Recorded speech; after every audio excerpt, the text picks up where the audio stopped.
آج سب سے پہلے چلتے ہیں پاکستان سے باہر اسرائیل چلتے ہیں۔ اسرائیل جانے پر پاکستانیوں کے لیے ویزے کے ذریعے پابندی ہے۔ پاکستانی پاسپورٹ پر لکھا ہوا ہے پوری دنیا کے ممالک کے لیے سوائے اسرائیل کے، لیکن ہم وہاں پہ چلتے ہیں خبر کی تلاش میں۔ وہاں سے خبر کیا آئی ہے، نیتن یاہو کی طرف سے کہا گیا ہے کہ ٹرمپ کو نوبل انعام دیا جائے۔ پاکستان کی طرف سے بھی، اس رجیم کی طرف سے بھی یہ سفارش کی گئی ہے، تجویز دی گئی ہے، بلکہ لیٹر لکھا گیا اس ادارے کو جس نے ایسا انعام دینا ہوتا ہے۔ وہ لیٹر کب لکھا گیا؟ ایران پر حملہ کرنے سے پہلے لیٹر لکھا گیا تھا۔ یہاں تک تو بات درست ہے، کیونکہ ٹرمپ کی طرف سے اس وقت تک جو کوششیں کی گئی تھی بالکل وہ امن انعام کے حقدار قرار پاتے تھے، کیونکہ انہوں نے پاکستان اور بھارت کے درمیان جنگ بندی کروا دی تھی، سیز فائر کروا دیا تھا۔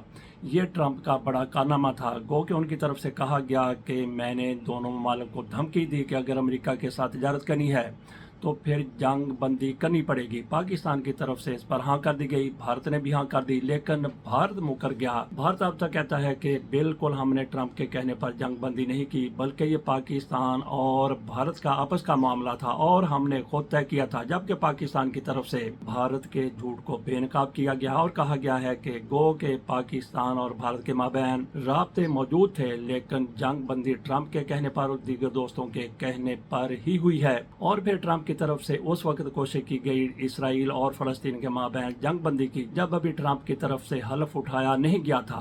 اپنے صدارتی حلف سے پہلے انہوں نے مشرق وسطیٰ کے لیے خصوصی ایلچی کا اعلان کر دیا تھا۔ یہ تھے ویٹکوف، اور انہوں نے ٹرمپ کے حلف اٹھانے سے پہلے ہی فریقین کو جنگ بندی پر راضی کر لیا تھا اور جنگ بندی ہو گئی تھی، گو کہ اس کے بعد پھر اسرائیل اور حماس فلسطینیوں کے مابین جنگ چھڑ گئی، جو اب پھر جنگ بندی کی دہلیز پر پہنچ چکی ہے۔ اس کے ساتھ ساتھ ٹرمپ کی طرف سے یہ بھی کوشش کی گئی کہ روس اور یوکرین بھی ایک پیج پر آ جائے، امن کے پیج پر آ جائے۔ ان کی کوششیں جاری ہیں۔ ان دو چیزوں کو مد نظر رکھتے ہوئے ٹرمپ کو انعام کا حقدار قرار دیا جا سکتا ہے، لیکن ایران پر حملہ کرنے سے پہلے پاکستان کی طرف سے ٹرمپ کی خدمات کا اعتراف کیا گیا کہ انہوں نے واقعی امن کے لیے کام کیا ہے۔ تو ایران پر حملہ کرنے سے ایک روز پہلے پاکستان کی طرف سے ٹرمپ کی نامزدگی کی گئی یا سفارش کی گئی یا تجویز دی گئی کہ ان کو نوبل امن پرائز دیا جائے، لیکن اس کے بعد جب ایران پر حملہ ہو گیا، پاکستان کی طرف سے یہ زبانی تجویز ایک روز پہلے حملے سے دی گئی تھی۔ جب ایران پر حملہ کر دیا، امریکہ کی طرف سے حملہ کر دیا گیا، تو چونکہ یہ حکم دیا گیا تھا ٹرمپ کی طرف سے، تو اس کے بعد یہ بندہ پھر اس امن کے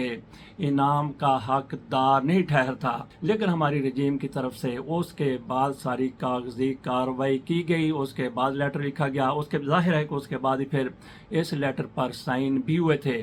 تو آج نیتن یاہو کی طرف سے کہا گیا ہے کہ امن پرائز دیا جائے ٹرمپ کو ان کی خدمات کے سلے میں۔ تو اس طرح سے ہماری رجیم اور نیتن یاہو اسرائیل ایک پیج پر آ گئے ٹرمپ کو نوبل پیس پرائز دینے کے حوالے سے۔ یہ تھی اسرائیل کے حوالے سے خبر، جس میں اسرائیل اور ہماری رجیم ایک پیج پر موجود ہیں۔ اس میں ہماری رجیم کا قصور اسی حد تک کہا جا سکتا ہے کہ انہوں نے ٹرمپ کے لیے امن انعام کا فیصلہ اس وقت کیا جب ابھی ایران پر امریکہ کی طرف سے حملہ نہیں کیا گیا تھا، لیکن اس کے بعد جب حملہ کر دیا گیا تو آپ اس سفارش کو واپس لینے کی اس لیے ضرورت نہیں تھی کہ ابھی آپ نے کاغذی کارروائی نہیں کی تھی، وہیں پہ معاملات روکے جا سکتے تھے۔ لیکن ہماری ٹیم کی طرف سے اس کے بعد بھی کوشش کی گئی کہ صدر ٹرمپ کی نامزدگی برقرار رہے۔ تو دیکھتے ہیں کہ صدر ٹرمپ کو نوبل پرائز ملتا ہے یا نہیں ملتا۔ بہرحال پاکستان کی یہ رجیم، شہباز شریف کی یہ رجیم اور اسرائیل ایک پیج پر آ چکے ہیں، لیکن اس میں جیسا کہ کہا کہ پاکستان کا کیا قصور بنتا ہے، یہ تو پھر بعد میں نیتن یاہو کی طرف سے پاکستان کی طرح ہی بات کی گئی۔ اب چلتے ہیں دیگر کچھ خبروں کی طرف۔ مریم نواز شریف صاحبہ کے بیٹے کا چالان ہوا ہے، اور چالان کہاں ہوا ہے؟ ان کے اپنے علاقے میں لاہور میں ہوا ہے، جوہر ٹاؤن میں ہوا ہے۔ کہا جاتا ہے کہ جنید صفدر کی طرف سے جوہر ٹاؤن لاہور میں ٹریفک قانون کی خلاف ورزی کی گئی، تو اس پر ٹریفک پولیس کی طرف سے ان کا چالان کر دیا گیا۔ یہ ایک روٹین کی بات ہے، لیکن اس پر جس طرح سے دھول اٹھائی گئی ہے، جس طرح سے دھوم مچائی گئی ہے، میڈیا پر کہا گیا ہے کہ دیکھیں مریم نواز شریف صاحبہ کا بیٹا، وزیر اعلیٰ کا بیٹا، اس کی طرف سے قانون کی خلاف ورزی کی گئی تو اس کا پولیس کی طرف سے نوٹس لیا گیا، اور خود مریم نواز شریف صاحبہ کی طرف سے پولیس کو شاباش دی گئی ہے۔ تو کیا یہ ڈرامہ تھا یا پھر نوٹنکی جان بوجھ کر چائی گئی ہے؟ ہو سکتا ہے کہ ایسا کچھ ہوا ہی نہ ہو اور ان کی طرف سے ایک خبر چھوڑ دی گئی ہو ہو کہ چلیں اس سے بھی لوگوں کی ہمدردیاں حاصل کی جائیں کہ مریم نواز شریف صاحبہ کس طرح سے قانون کی پابند ہیں۔ جہاں تک قانون کی پابندی کی بات ہے اور جہاں تک ان کے بیانات کی بات ہے، جہاں تک ان کی سچائی کی بات ہے، تو پوری دنیا جانتی ہے کہ ان کی طرف سے ایک موقع پر کہا گیا تھا کہ میری لندن تو کیا پاکستان میں بھی جائیداد نہیں، اور پھر جائیداد پر جائیداد، جائیداد پر جائیداد نکلتی چلی گئی۔ اس سے بھی زیادہ حیران کن خبر یہ ہے کہ اسپیکر قومی assembly, chairman senate, deputy chairman senate اور ڈپٹی اسپیکر کی طرف سے اپنی 6 ماہ کی تنخواہیں نکلوا لی گئی ہیں۔ کل اسپیکر قومی اسمبلی ایاز صادق کی طرف سے کہا گیا کہ میری بے شک تنخواہ نہ بڑھائی جائے، مجھے اس کا کوئی شوق نہیں ہے، کوئی ضرورت نہیں ہے، لیکن سب سے زیادہ زور ان کی طرف سے لگایا گیا تھا کہ قومی اسمبلی کے ممبران، وزراء اور ان کی اپنی اور چیئرمین سینٹ کی، ڈپٹی چیئرمین کی اور ڈپٹی اسپیکر کی تنخواہوں میں اضافہ کیا جائے۔ اس کی منظوری جناب وزیر اعظم صاحب کی طرف سے بھی دے دی گئی تھی۔ جب اس پر واویلا ہوا، شور مچا، تو شہباز شریف کی طرف سے نوٹس لے لیا گیا اور پھر بیان بازی شروع ہو گئی۔ خواجہ آصف کی طرف سے کہا گیا کہ یہ مالی فحاشی ہے، تو اس پر غصے میں آ کے ایاز صادق کی طرف سے کہا گیا کہ مجھ پر یہ الزام لگایا جا رہا ہے، میں نے تنخواہ بڑھانے کا نہیں کہا، میری بے شک تنخواہ نہ بڑھائی جائے لیکن دوسروں کی بڑھا دی جائے۔ اب پتہ چلا ہے کہ ان کی طرف سے اور چیئرمین سینٹ کی طرف سے، دیگر لوگوں کی طرف سے بھی 6 ماہ کی یکمجھ تنخواہ نکلوا لی گئی ہے۔ تو ان کی تنخواہوں میں کتنا اضافہ ہوا تھا؟ ان کی تنخواہ بن گئی تھی 2,05,000 سے 21 لاکھ۔ یہ کئی میڈیا چینل پر اور اخبارات میں بالکل واضح طور پر اس طرح سے آ چکا ہے، لیکن کچھ کی طرف سے یہ بھی کہا جاتا ہے کہ ان کی تنخواہ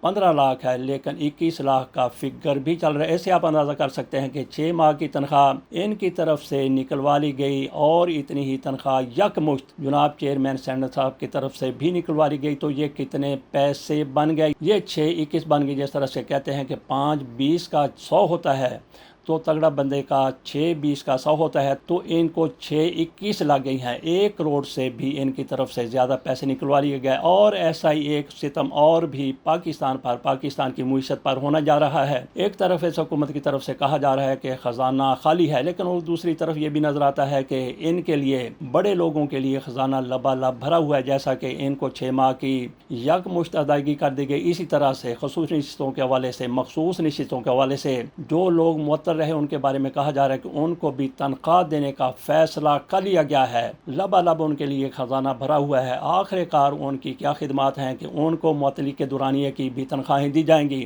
ایک تو یہ آپ کو یہ پتا ہوگا کہ ایک کونسلر کے مقابلے کے لیے بھی کتنا زور لگایا جاتا ہے، لیکن ان لوگوں کو گھر بیٹھے MP MN اور وزراء تک بنا دیا جاتا ہے۔ اور پھر ظلم کی، ستم کی انتہا دیکھیے کہ 77 نشستیں ایک پارٹی سے چھین کر دوسری پر نشاور کر دی جاتی ہیں۔ ایک کونسلر کے لیے کتنا مقابلہ ہوتا ہے، قتل و غارت تک بھی ہو جاتی ہے۔ ایک MP کے لیے اس سے بڑا مقابلہ، اور پھر قومی اسمبلی کے ممبر کے لیے اس سے بھی بڑا مقابلہ، اور یہ لوگ اربوں روپے اس پر لگا دیتے ہیں الیکشن پر، لیکن یہ مخصوص نشستوں والے گھر بیٹھے ان کو لا کے خاص الخاص کی صورت میں بٹھا دیا جاتا ہے، اور ان کی مراعات پھر کسی بھی سینیٹر سے کم نہیں ہوتی، کسی بھی قومی اسمبلی کے ممبر سے کم نہیں ہوتی، اور ان کو پھر وزراء بھی بنایا جاتا ہے۔ ایک تو تحریک انصاف کے مینڈیٹ پر ان کی طرف سے، یا سپریم کورٹ نے جو فیصلہ دے دیا اس پر حملہ کر دیا گیا، اس کو بکھیر کر رکھ دیا گیا، اور ان کے حصے میں یہ سیٹیں لاٹری کی صورت میں آ گئیں۔ ان کو تو چاہیے کہ بغیر تنخواہ کے کام کریں، لیکن یہ خاص الخاص کو